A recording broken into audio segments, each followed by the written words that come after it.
Future's now, old man.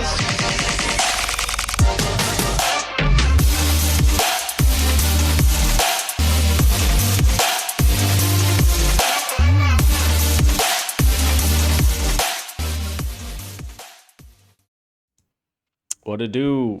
Future First podcast here with the Week 7 debrief. I'm your co-host Jmac. What's going on tonight, Jose? How much, man? I'm doing all right. How are you doing? Good, man. Good. I had a good week in fantasy. Gibbs. Gibbs is the man, dude. He came through big and brought me back to life in a couple matchups. Yeah, we were talking a little bit off air before we got started, but I thought it was so funny when people were panicking because of something Dan Campbell said about getting Monty more touches, and then Gibbs goes out and has his best week, probably. I think it's over the whole season, and Monty has his worst. I mean, you just can't discount Gibbs. Like he's McCaffrey with just Monty hanging on the side, right? Like he just doesn't get the full work, but if he did, he'd be as game breaking, I think. Um, as CMC, right? And I would prefer him over Bijan easily, if it wasn't for the Monty problem. So man, yeah, he helped me topple score some of the highest points in multiple leagues. I Mm. actually took down a undefeated team. We were looking pretty good going into the night, but Gibbs kind of just put that cherry on top to leave no doubt. But yeah, pretty good fantasy week myself, man. I also feel like every time we do one of these, since we started doing one of these, that we can't come on here and not talk about some like brutal injury to like or season Dude. ending injury, man. It's like it's so awful. I don't know if it's just like doing a podcast makes me think about it more, or like I've just had more of these players, but like man, it's brutal. Every week seems to bring like a fantasy relevant full like rest of season injury type of thing. Like it's pretty bad, man. You got any Mike Evans out there, or how are you feeling with that? No, I mean I had one share of Mike Evans in a best ball league, best ball dynasty, and when he went down, it was a 10 team. I don't know if we talked about it on here or not. We might have talked about it offline, but I was like, am I crazy just to get rid of Evans, and send a third and get Troy Franklin? And I ended up making a similar trade to that.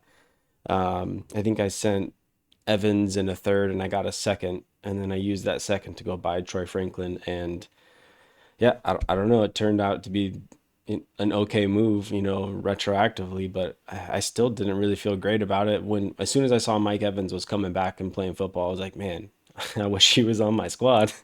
But I was, making that move just to clear get players who are playing on my bench, trying to get that roster construction right for the best ball format. But yeah, I don't have a ton of Evans, so that I didn't really feel all that one that much. In fact, when you were talking season-ending injuries, I was like, which one is he talking about? I was trying to figure out who it was this week, and I totally blanked on Monday night.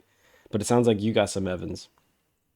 Yeah, I mean, I had him on a couple rosters. There's one where I blew it up. I was actually 10-2, but I was going back and listening to our Am I a Pretender? And easily I was. And I was actually a few weeks before that looking to go flip the other way and turn my first into more players. And now I just recently went into rebuild. So I'm glad I did, because then I also, on top of that, lost Evans. In Toclan, I had Evans, but I mean, I've been going through the whole season without him. So it's kind of just going to continue par for the course. But Hmm. yeah, anybody that was still holding on to him, it's maybe not career ending, but in terms of like getting any value, you're probably waiting until he plays football again, which it sounds like maybe he does this season. So maybe he does enough into the playoffs. Hmm. Like regular NFL playoffs, that maybe he recoups some value, but it's just sad, man. Mike Evans is one of those guys, Yeah. doesn't ever seem to have come up in the news for negative reasons. He was tied with Jerry Rice, right, for those 1,000 yard or 1,100 yard seasons, and now it's going to stay a tie. I was sad to not get to see him play football. He's just a fun player.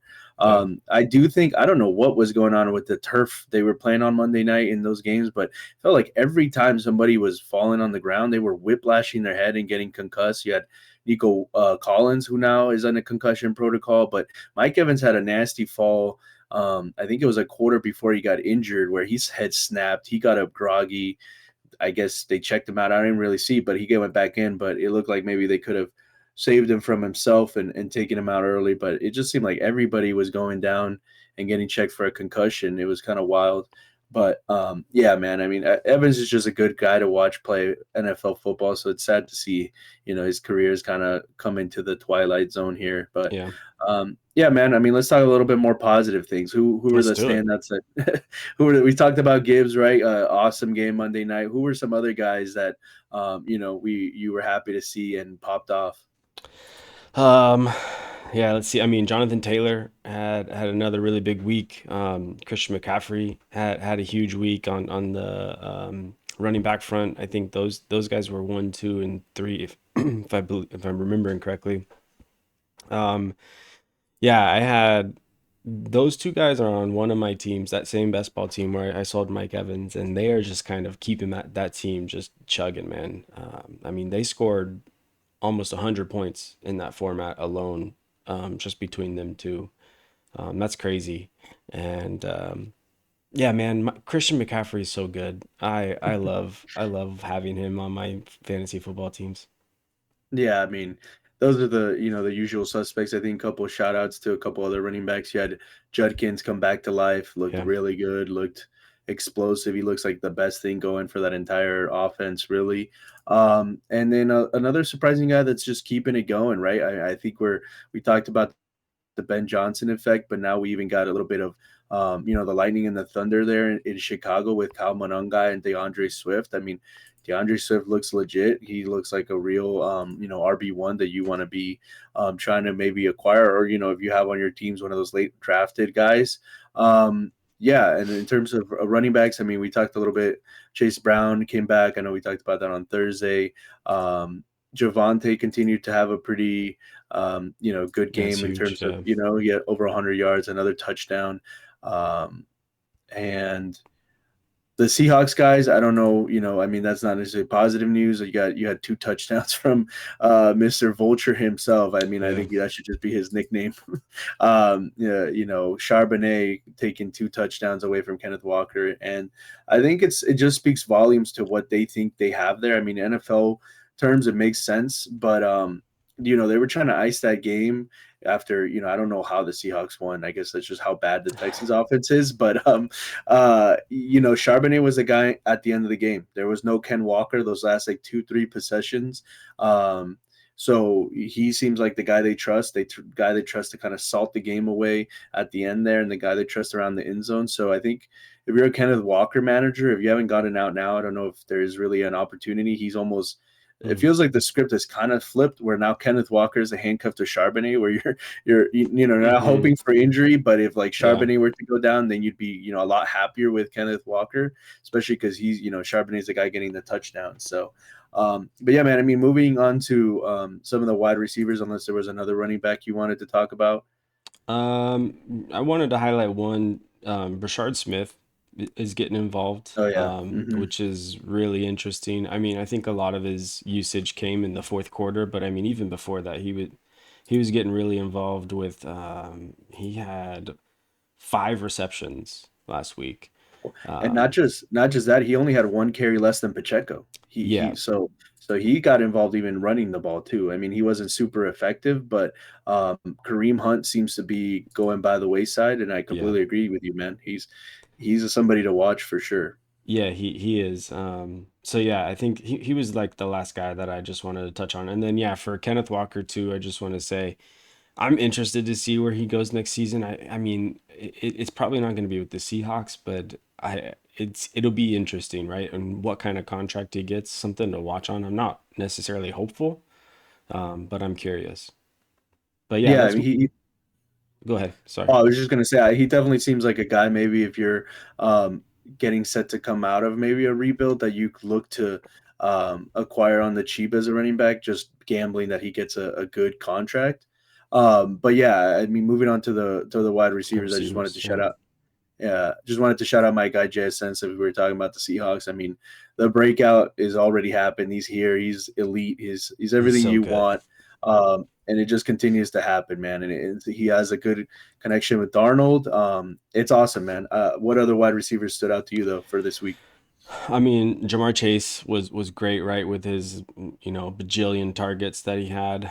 Keenan Allen had another big bounce back game. AJ Brown finally getting involved. Like 2 touchdowns and 121 yards.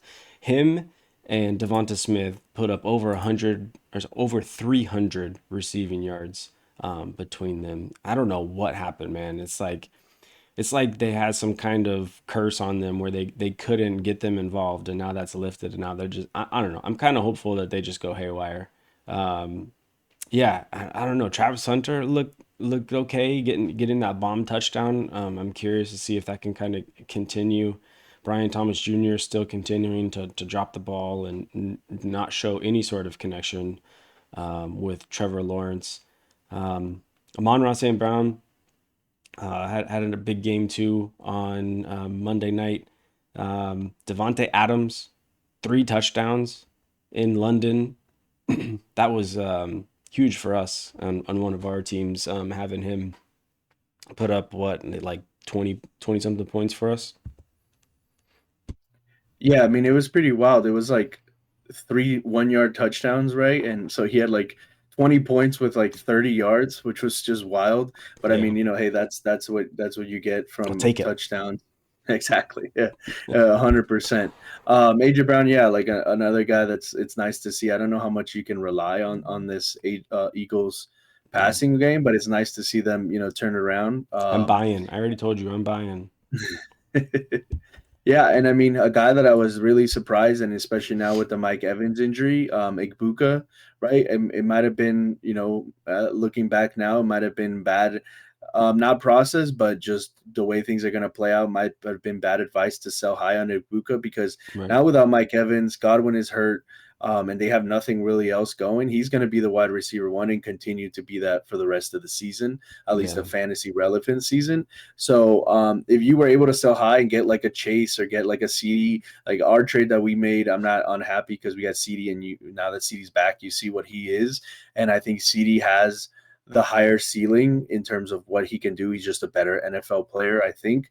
But if Absolutely. you held on to Igbuka and you were just happy with what you got, I don't think as much regression is coming his way. Like Godwin seems to not be able to get healthy, and now with this Mike Evans injury, I mean Igbuka was like two big, really good defensive plays away from scoring 2 more touchdowns. Like the mind meld with Baker's there. Baker's going to continue to sling the ball. He had a pretty awful game. The Bucks in general did. You could tell that they were banged up. They need their bye week. They need to get some pieces healthy. But it was nice to see Ekbuka. All the whole week seemed like he wasn't going to play. Then last minute he gets in there, doesn't get re-injured, and still looked good. So Yeah. shout out to him for going forward. And Yeah. then I wanted to talk about Ibuka real quick. Sorry, man.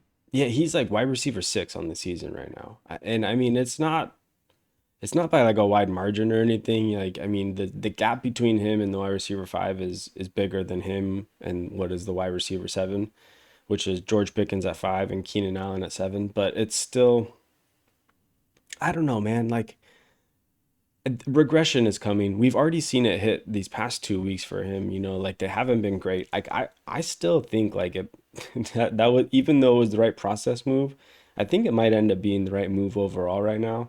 The time will tell.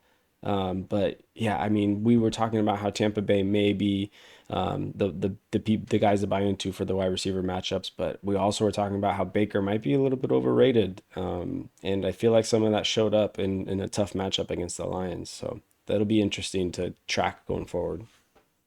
yeah, we mentioned their schedule coming up, that it was going to be some good tests. They get the Saints next week, Mm, but then after that, they get a bye week, I think, and then they come back and play the Patriots, who are looking like an up and coming team. I don't know if you're kind of ready to move on from the wide receivers there, yeah, but let's I do it. mean, moving on to that, like Drake May looks like the truth. He's come out. He looks. I mean, he was the guy like I've talked about that I tried to tear down into. I just thought that the Drake May time was coming, and that offense is humming. And he's looking great, man. Apart from him, I mean, you had two old dudes just slanging the ball and just scoring tons of points in Flacco and Rogers. So that's, that helped out. We talked about them. You had Daniel Jones continued to have a good season.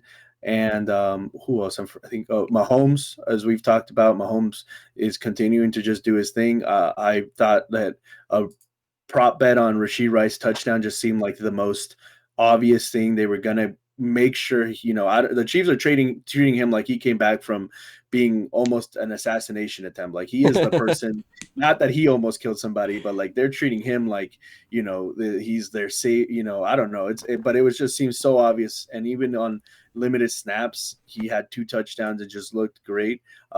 Continued to help Mahomes be awesome.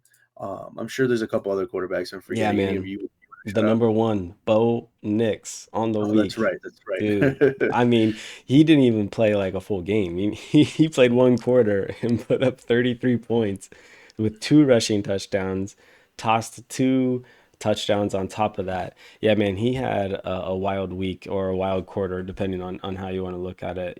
Jackson Dart continued doing his thing, which was really great to see. Justin Herbert had a really good game too. Yeah, man, the Unk Bowl, Flacco and Rogers. That game was a lot of fun. We talked about that one on Friday, but yeah, and I mean there was some big injuries too. Like Jaden Daniels has a hamstring injury. Luckily the MRI came back positive, and he won't be missing significant time. But then you also had Bryce Young get a high ankle sprain. Sounds like he's going to be out for a few weeks, and that you're going to have Andy Dalton filled in. And then, yeah, Marcus Mariota is going to plug back in for those Washington Commanders over there, too. So those are, oh, and then we have Lamar coming back, too. Hopefully, he didn't Is practice he? on Yeah, Monday. he's not Yeah. practicing. Yeah.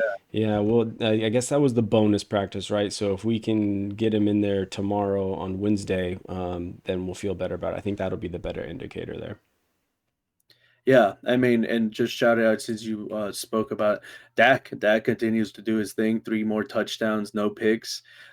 George Pickens was still, like you said. I mean, Still he there. he was still viable, even with CD, and CD had his. So I mean, it'll be a really tough test next week. I'm still starting Dak with confidence against Bo Nix and the Broncos, but that will be definitely a good test to see really how much can you depend on Dak and the Cowboys pieces, because we see the defense. It doesn't really matter. I mean, the the Commanders were just too banged up. They didn't have receivers. I think the defense is still going to be something to target and something you Yeah. play players against, like tangential pieces in the game. Wide receivers, for next week for the Broncos. I think during the bipocalypse, Marvin Mims, Troy Franklin, like somebody's going to catch tutties outside of Sutton. So I think those are potentially guys you could look to start during all these bye weeks. And yeah, man, I think that it'll be a really good test for the Cowboys and Dak and all his weapons next week to see can Hmm. they do it against the top offense, or sorry, top defense. Yeah, that'll be interesting. I think they will. I mean, I think Dax just looks so good this year, and with Javonte Williams able to kind of slice up what he can, like Dak has been able to get it done, whether that's underneath or over the top. It's been great. Um, yeah, we had a couple benchings this week at quarterback too, right? We saw Tua get benched after throwing three interceptions. Sounds like he's going to keep his job, at least for now. And then we had Justin Fields get benched. And Tyrod Taylor is going to be the starting quarterback going forward. We already have news on that. So there's going to be, quite a few QB changes. The QB land is not great for the Superflex leagues right now, but um, yeah, man, I'm trying to acquire Joe Flacco right now. I made a meme. I put it on our Twitter the other day. I don't know if anybody saw it, but it's it's Bilbo Baggins, and at the top it says, "You a contender," and it says after all, why not, right? And it's Joe Flacco. Especially in these best ball leagues that we play in these streets, Joe Flacco just seems like gold, and I'm hoping to pick him up for a third. Fox, if you're out there, I know you have him. You're not contending. Sell him to me. Yeah, I mean Flacco definitely seems like one of those great super flex. I don't know what to make of this. You're talking about benchings and stuff. It's not being talked about a lot, but pretty sure I saw something that Carson Wentz has already been named the starter for the Vikings game on Thursday. Maybe Yeah. it's on Thursday, but it seemed like they were like, "Hey, we're going to overseas. JJ McCarthy's going to take those 2 games off, and then we'll be back." And now it's been what, 2 weeks? This will be the second week, Yeah, and good it's point. still Carson Wentz. I don't know as like a dynasty, looking at JJ McCarthy, but Wentz has been decent, especially in the, like you said, these super flex streets. I wouldn't mind starting Wentz against the Chargers defense, who's looked pretty decently vulnerable. So that may be another name to keep in mind. Yeah, I don't think Tua's probably losing his job unless like something catastrophic like really happens. Coaching staff all get fired and stuff. He just makes too much money, right? It's not Mm, like Justin Fields who you can kind of like say, okay, like we're having won a game, might as well. But yeah, it's definitely a bit of a quarterback carousel, and a lot of these guys is on shaky ground. Definitely, hmm. uh, like you were talking about. Yeah. Yeah. Let's move on to tight ends here if you're ready for that. Is there anybody else you wanted to touch on? No, we're good. Let's hit the tight ends. Yeah, man, Trey McBride. He was, just teed up for a huge week, and he performed against Green Bay. That was great to see, and I think it's going to continue, right? Without um, Murray back there, and um, they're putting in. Oh man, I'm blanking on his name right now. Is it Brisket? Yeah, Brisket. There you go. Jacoby Brissett getting back there and tossing the rock. Marvin Harrison Jr. just still not getting it done, but Trey McBride is coming to life, which is great. Um, Rondé Gadsden is coming. His coming out party happened this weekend. I don't know if you're buying into that or if you have him anywhere, but what are your thoughts on him? No, I don't think I have him anywhere. I mean, he's out there on a couple leagues. I mean, it's been a couple weeks now where it looks pretty legit. It's hard to say because then you have like three wide receivers that are all getting targets and touchdowns. It's like how much work is he really going to see? How much are the Chargers going to be able to score? But I mean, with Herbert, anything's kind of possible. He's that type of quarterback. So I'm like halfway in. I'm like, picking him up if it's I need to fill in. I think he's pretty good. You got a couple guys going on buys, including McBride. Bowers is on buy slash hurt. One thing, one guy that hurt me a lot. We were talking about positives here, but just want to bring it up is your boy Kittle. I mean, he unleashed CMC with his blocking, but man, his first game without a target, that was oof. That Without a that one hurt reception, me yeah. personally. Yeah, without a reception. Sorry, yeah. That hurt me personally. I'm hoping to get back into Kittle. It seems like the offense could use him. But in terms Yeah. of the positives, you had all every if you played tight end for the Steelers, you did well. I know we talked about that a little bit. That was pretty good. And then oh man, there was somebody else I wanted to. Oh, of course. You know the guy I can't quit. My boy Pitts had the most receptions for the Falcons. Had a pretty nice game out there. So can't quit my boy Pitts. Junkie's gonna junk, man. I mean, what are you gonna do? Yeah, no, I mean, he had a good game. Jake Ferguson continuing to do his thing, even with CD back. I think he's a solid buy if you're a contender, if you can get into him. Dalton Schultz, I don't know if that's gonna stick or not, but I mean, Houston just looks inept at offense. So if he can provide any kind of life for them, they really just need to get CJ Stroud some easier looks, some Duncan Dine. Just get him like a dot of like 9 or 5, right? Just get him something so he looks like a scared sheep behind that offensive line. Yeah, Tyler Warren, man, is just continuing his tear on the rookie tight ends here. I don't have any Tyler Warren, and I'm kind of wondering if it's too late to buy in or if I should buy high. Like I don't know what to do with that.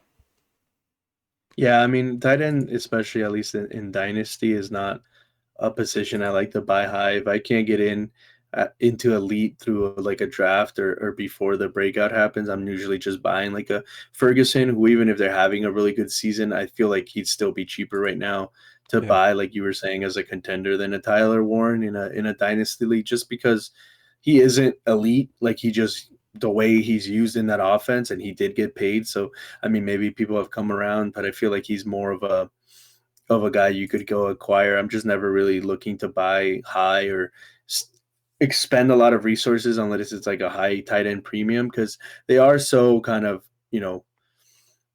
wishy washy, right? Like Mm-hmm. we're seeing, Bowers, obviously that's because of injury, but the tight end position, unless you're like elite, like Kelsey and some of those guys, where it fluctuates from year to year. So, Yeah. um, yeah, he's not a guy. I mean, Tucker Craft had I think a decent game, Mm-hmm. um, right? And is there anybody else? I mean, Fanning looks good, but I don't know what that offense with what's our boy named out there? Is it Dylan Gabriel or Yeah, Dylan what's? Gabriel. I don't know what that's going to become. So that might put a bit of a damper on any fan and hype or anybody pretty much that isn't Judkins for that team. But I mean, he still looks impressive when you see him run routes and when he gets a chance to get the ball in his hands. But Mm-hmm. it's just, the passing game. Who knows how much you're going to get from them? I think we see a quarterback change in Cleveland again this year, and I'm not sure who it's going to be, but I mean, speculatively, maybe Sanders. I don't know if that's going to be good or bad, but it's got to be it's got to be different than what we have now, right? And that can potentially mean good things. So I'm in on Fannin, um, and I think we should bring up Waller. He's injured with a pec injury week to week, which isn't great, but something that you got to keep your fingers on and keep a pulse on there. Um, yeah, but I think that kind of nails down all the studs and duds that we had for this week here. Um, oh, you know what we didn't talk about? Kendra Miller, season-ending torn ACL, and what that backfield is going to look like now. It's probably just going to mean more Kamara, um, but Devin Neal might get an opportunity here too. Uh, I don't know. I'm buying in where I can for cheap. I'm putting small bids here and there for Devin Neal, where it makes sense. But how are you handling that? Yeah, I mean, he's just kind of the new Kendra, right? Like foresee you didn't foresee Kendra taking Kamara off the field that much, and now Devin Neal is just kind of the same thing. Like you don't foresee him really doing much to Kamara. He's just the handcuffs, like one of those type of guys that if you have an extra spot, you're putting people in your IR, might Mm-hmm. as well throw on and then your bench, spend one or two fab. I think there's quite a few of those guys right now. Potentially Isaiah Davis, right? In I think that's his name in New York, in case Brees gets moved. You have Manungai, who depending on usage, maybe he could become even a flex during some of these bye weeks type of guy. Brashard Smith, who we mentioned, Mm-hmm. um, Jaden Blue has pretty much established himself as the clear cut. There's pretty much nobody else there behind. Javante, he even got some runs. So all those type of guys. I mean, waiver wires hit. There's the priority guys, but after, if you Nico Collins gets ruled out and you throw him into your IR and now you got a free spot, those are always the type of guys that's like all of a sudden you got nothing and an injury happens over the weekend like we've been seeing, and now you have gold, right? Mm-hmm. So I think those are all good shouts. One more. I mean, we didn't talk about him in the running back section, but what did you kind of make of what's the name of the running back that popped off that one week for the Texans and then kind of like disappeared? Woody Marks. Woody Marks, like he just like what are you still in? Do you think that's still coming? I mean, they threw him the ball a decent amount, but in terms like the offense is just so bad. He did get the most carries. He got 10 carries and only got 15 yards, which is like Mm-hmm. just an abysmal rate, right? I mean, CJ Stroud out rushed him, but are you still thinking that he's the guy kind of to have in that backfield? He looked good. He's got juice. I do like what we're seeing, and it's the offensive line is not doing any favors. So I think he's a sell. for me, just because he doesn't have the and this is in all formats, to be honest. He doesn't have the draft capital to really cement himself into any kind of future role. Although that being said, it feels pretty safe that he might, just take that job into next year because rational management says they need to invest in an offensive line.